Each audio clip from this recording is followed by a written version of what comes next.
শীতের দিনে গরম খাবার খেতে কার না ভালো লাগে, আর সেটা যদি হয় একটু স্পেশাল খাবার তাহলে তো আর কথাই নেই।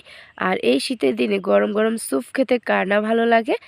একদম হেলদি ওয়েতে অল্প উপকরণ দিয়ে ঘরোয়া পদ্ধতিতে চিকেন স্যুপ বাসায় তৈরি করে নিলাম, আর একদম তৃপ্তি সহকারে সবাই মিলে খেয়ে নিলাম। বাই দ্য ওয়ে, আসসালামু আলাইকুম everyone, welcome to Naba Islam kitchen. কেমন আছেন সবাই? আশা করছি আল্লাহর রহমতে অনেক ভালো আছেন।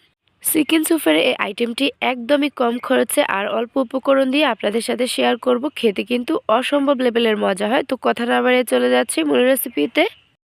প্রথমেই এখানে বড় সাইজের একটি চিকেন ব্রেস্ট নিয়েছি। দেখতেই পাচ্ছেন মোটামুটি ওজন দিলে এখানে 200 গ্রামের মতো হবে। তো আমি যেহেতু একটু বেশি করে তৈরি করব, রেস্টুরেন্টগুলোতে কিন্তু এত বেশি চিকেন দেয় না। তো আমি যেহেতু বাসায় তৈরি করব সেজন্য কিন্তু বেশি চিকেন দিয়ে এটা তৈরি করব। আর এখানে আমি যেহেতু মোটামুটি 3 বাটির মতো স্যুপ তৈরি করব, আর সেজন্য আমি এতগুলো চিকেন নিয়েছি। তো প্রথমেই চিকেনটা আমি ভালো করে কেটে নিচ্ছি, ছোট ছোট পিসেস করে নিচ্ছি, খুব দ্রুত সেদ্ধ হয়ে যাবে সেজন্য।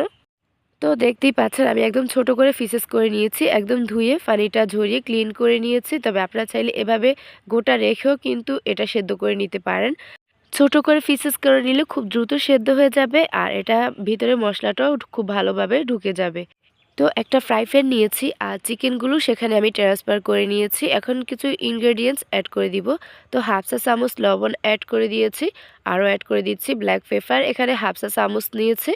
আরও অ্যাড করে দিচ্ছি আদার পেস্ট 1 চা চামচ, রসুনের পেস্ট অ্যাড করে দিচ্ছি 1 চা চামচ। নরমালি কিন্তু অনেকেই স্যুপের মাঝে এই ইনগ্রেডিয়েন্টসগুলো ব্যবহার করে না, শুধুমাত্র গোলমরিচ আর এবং লবণ ব্যবহার করে। তো আমি যেহেতু নিজে খাবো সেজন্য আমি একটু মশলা অ্যাড করেছি। আর এখন এখানে আমি মোটামুটি 1 লিটার পানি অ্যাড করে দিয়েছি। এবার ঢেকে আমি এটা রান্না করে নিব। এভাবে রান্না করলে কিন্তু এটা খেতে অনেক বেশি মজা হয়। তো দেখতেই পাচ্ছেন মোটামুটি 8 থেকে 10 মিনিট আমি জাল করে নিয়েছি, আর এখন ফাইনালি চিকেনগুলো সম্পূর্ণভাবে সেদ্ধ হয়ে গিয়েছে আর সুন্দর একটা স্টকও হয়ে গিয়েছে। এখন আমি একটি স্ট্রেনারের সাহায্যে কিন্তু আমি এগুলো ছেঁকে নিচ্ছি, আর যে অবশিষ্ট পানিটুকু আছে সেটাই আমাদের চিকেন স্টক। এটাই আমি কাজে লাগাবো পরবর্তী সময়ে। এখন আমি এটা ঠান্ডা হয়ে গিয়েছে, হাত দিয়ে কিন্তু একটু ছোট করে আমি ভেঙে নিচ্ছি। তবে আপনারা চাইলে সেম কাজটি কাঁটা চামচ দিয়ে করতে পারেন। তবে আমার কাছে হাত দিয়ে সুবিধা মনে হচ্ছে, সেজন্য আমি হাত দিয়ে ভালো করে একটু ভেঙে নিচ্ছি, ছোট ছোট করে নিচ্ছি। এই চিকেনগুলো কিন্তু ছোট করে সেদ্ধ করার কারণে খুব দ্রুতই সেদ্ধ হয়ে যায়। আর ফাইনালি দেখতেই পাচ্ছেন অনেকগুলো চিকেন হয়ে গিয়েছে আমার। আমি এগুলো একটা সাইডে রেখে চলে যাচ্ছি আবারও কিচেনে। আবারও আমি ফ্রাই প্যানটা নিয়েছি আর পানিগুলো অন্য একটা বাটিতে আমি ট্রান্সফার করে নিয়েছি। এখন এখানে সামান্য 1 টেবিল চামচ পরিমাণ কুকিং অয়েল অ্যাড করে দিয়েছি। আর একদম ছোট করে কুচি করে নিয়েছি। এখানে মাঝারি সাইজের একটা পেঁয়াজ কুচি অ্যাড করে দিয়েছি। তবে আপনারা চাইলে এখানে রসুন কুচি ব্যবহার করতে পারেন। এই ক্ষেত্রে আমার কাছে রসুনের ফ্লেভার ভালো লাগে না, সেজন্য আমি এখানে পেঁয়াজ অ্যাড করেছি। পেঁয়াজের কালার হালকা ট্রান্সফার হয়ে গিয়েছে। এখন আমি আগে থেকে রেডি করে রাখা চিকেন স্টেকটা অ্যাড করে দিয়েছি। আর এই মুহূর্তেই কিন্তু এটা অ্যাড করতে হবে। আরও অ্যাড করে দিয়েছি সুন্দর একটা ফ্লেভারের জন্য। এখানে 2টি কাঁচামরিচ অ্যাড করে দিয়েছি, একটা আমি মাঝখান থেকে ভেঙে অ্যাড করেছি। এরপর অ্যাড করে দিয়েছি চিকেনগুলো যে আমি ঝুরা করে রেখেছিলাম সেগুলো দিয়ে দিয়েছি। এখন আবারও কিছু স্পাইসির জন্য কিছু সস ব্যবহার করব। তো এখানে আমি 2 টেবিল চামচ পরিমাণ সয়া সস ব্যবহার করেছি, 60 টেবিল চামচ পরিমাণ টমেটো সস ব্যবহার করছি। সসের এই পরিমাণগুলো কিন্তু মোস্ট ইম্পর্ট্যান্ট যখনই আপনারা এটি তৈরি করবেন। এই পরিমাপটা কিন্তু অবশ্যই খেয়াল রাখবেন। আমি কিন্তু এখানে 1 লিটার পানি নেওয়ার পর কিন্তু জাল করার পর মোটামুটি এখানে 700 গ্রামের মতো পানি হয়ে গিয়েছিল।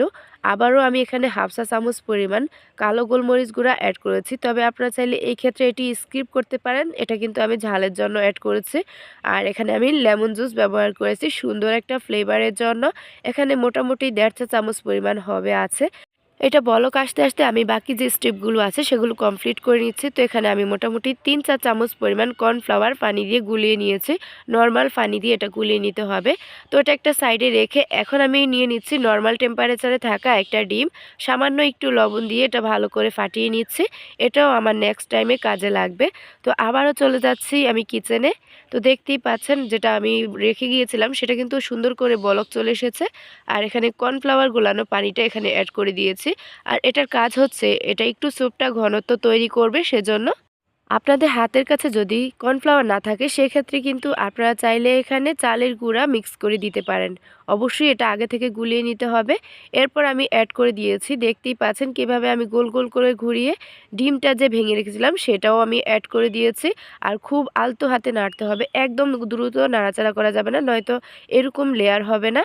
আরও একটু লোভনীয় করার জন্য এখানে অ্যাড করে দিয়েছি পেঁয়াজ কলি এবং ধনিয়া পাতা। আপনাদের হাতের কাছে পেঁয়াজ কলি না থাকলে আপনারা চাইলে এখানে পেঁয়াজ পাতাও ইউজ করতে পারেন। তো আমার এটা ফাইনালি হয়ে গিয়েছে। এখন চুলা থেকে নামিয়ে এটা গরম, গরম পরিবেশন করছি। যারা আমার রেগুলার ভিডিও দেখেন তারা আমার অবশ্যই ভয়েসটা শুনেই বুঝতে পারতেছেন আমার কতটা ঠান্ডা লেগেছে। আর এই ঠান্ডা দিয়ে আমি গরম, গরম স্যুপ খেয়ে আমার এতটা শান্তি লেগেছে কি বলবো। আপনারা যারা সুস্থ আছেন তারা চাইলে খুব ইজিলি কম খরচে এরকম একটি স্যুপ বানিয়ে নিতে পারেন। আর এটা খেয়ে আপনারা অনেক তৃপ্তি পাবেন। এটা যেমন হেলদি দেখতেও কিন্তু মাশাআল্লাহ ততটাই সুন্দর। আর হোটেল রেস্টুরেন্টের খাবার কিন্তু এতটা হেলদি হবে না, এতটা চিকেন ভরপুর থাকবে না। সত্যি কথা বলতে এই চিকেন স্যুপটা আমার কাছে অনেক ভালো লেগেছে। আপনারা অবশ্যই একবার বাসায় ট্রাই করে দেখতে পারেন।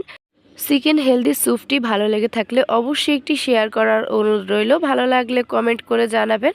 আজকের মতো এখানে বিদায় নিচ্ছি। আল্লাহ হাফেজ। আসসালামু আলাইকুম।